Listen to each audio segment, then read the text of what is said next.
What's going on, everyone? Hope you're having a terrific day. I want to talk about tinnitus habituation, my thoughts on it. So let's dive right in and let's get this video. Smash the subscribe button if you enjoy this kind of content. It does help me continue making it. So let's dive right in.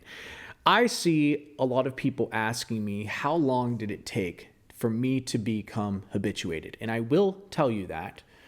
But I want to tell you kind of my thoughts on this.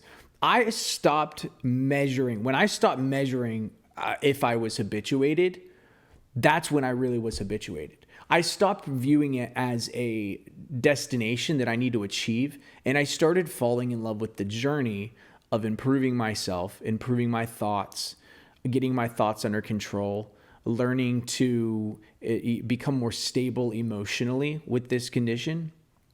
And the more I was focusing on just tweaking these different aspects of my life, the less I was focused on habituation. And as a result, I can't really tell you when I forgot about, when I stopped asking, am I habituated? And that ironically is when you, I think, are habituated, is when you stop asking yourself, am I habituated? Do I even care about tinnitus anymore? And so for me, it was like, I had to fall in love with the journey. It's like, this is a road trip that you're on, right? It may be a road trip you don't want to be on, right? You're forced into the car and you don't want to be on this road trip. But regardless, you are on this road trip, and this road trip is happening. And the best thing to do is to stay focused on you, bettering yourself, getting your thoughts under control, meditating, doing these things to combat these all or nothing thoughts, like I can't be happy again. Well, who says so? I mean, does anyone have a time machine? No. So why are you letting this thought like literally play over and over and over again in your mind? It's not even true. You can't even prove if it's true or not.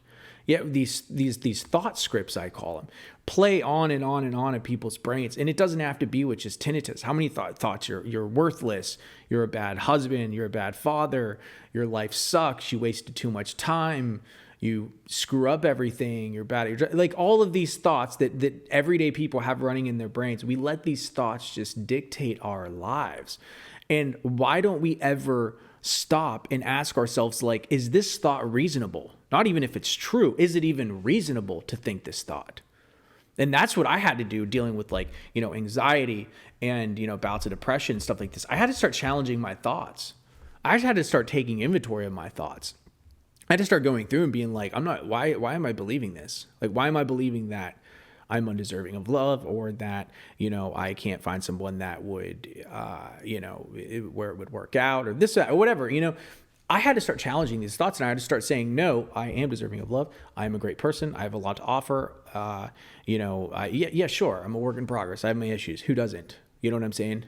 I'm not making excuses for myself, but I'm just saying that is the most reasonable thing you could possibly think of. So when you are focused on, are you habituated? Are you not habituated? Are you ever going to habituate? Maybe what if it happens if you don't habituate? What if you're a person that can't habituate? What you are doing is you are still allowing negative thoughts to run your life. They're focused around habituation.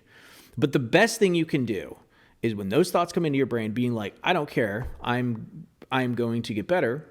And I'm not going to sit here and ruminate and ask myself, am I habituated? Am I habituated?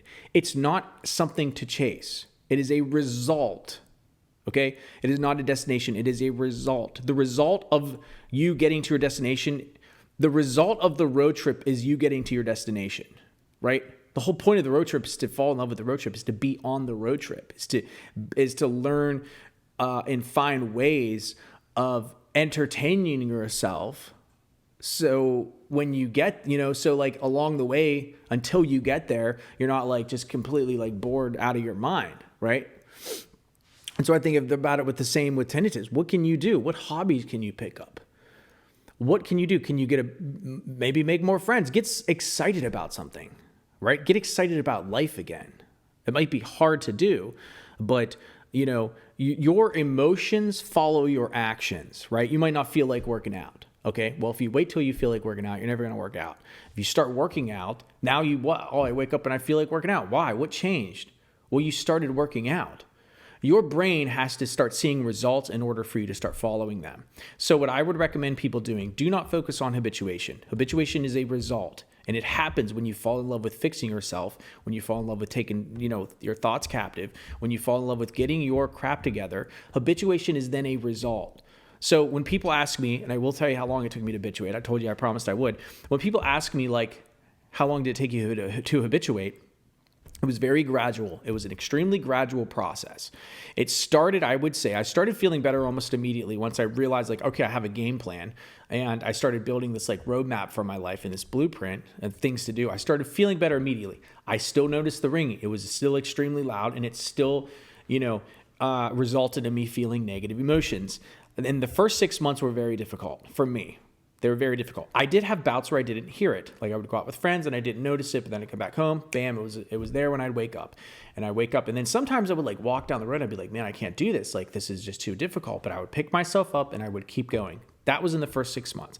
The second 6 months to a year, I started noticing it less and less. And it was very gradual, but like, different times I would be caught up in my work and like, an hour would go by and I wouldn't notice it.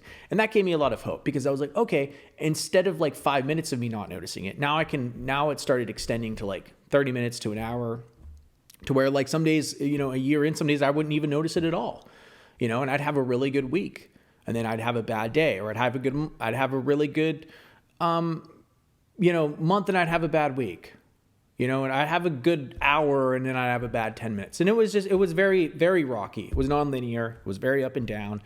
And at times I had a lot of relapses, and I didn't think I was actually going to habituate, or I was going to lose habituation. It was just this emotional roller coaster.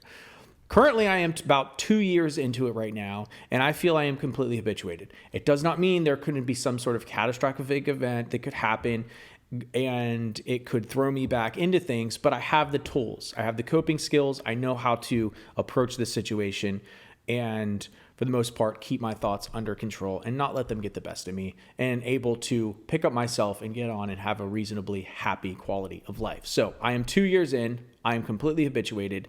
However, it has been a road with setbacks along the way, many relapses. I've lost habituation multiple times. And it hasn't been complete suffering. So don't think like, oh, I'm going to completely suffer, then 2 years I'm not going to suffer. No. And this is why I'm very cautious about giving people timelines, because I don't want to say 2 years and then, oh, someone's been on 3 years and I'm not better. And it's like, that's where people gravitate towards. They like to take stories of other people's lives and apply it to their lives. And I got to tell you, your journey is your journey. Okay.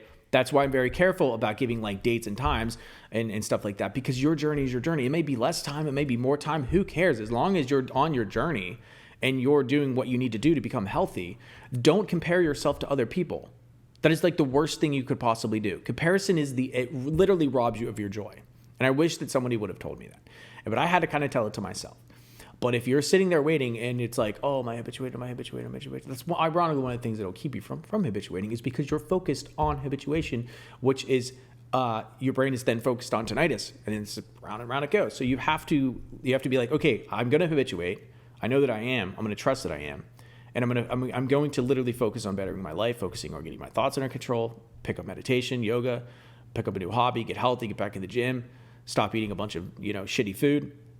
And as you fall in love with your life, the result of that is that your brain begins to focus out tinnitus and tune it out. So I hope this helps. Make sure to comment below. I will be talking to you all later.